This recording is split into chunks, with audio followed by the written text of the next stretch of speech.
આ શું છે તારા હાથમાં શીફન? તારા 50,000? એનું શું કરીશ?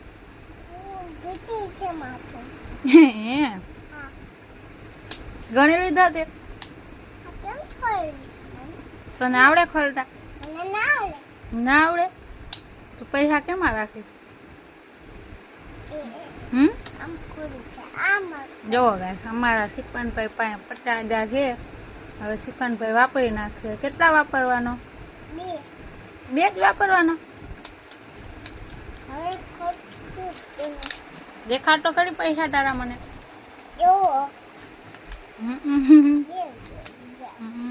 ગણી લે કેટલા હે.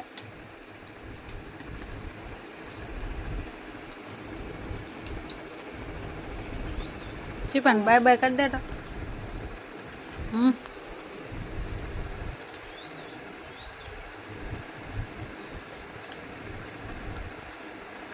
ગણાઈ ગયા? આ શિપન ગણાઈ ગયા?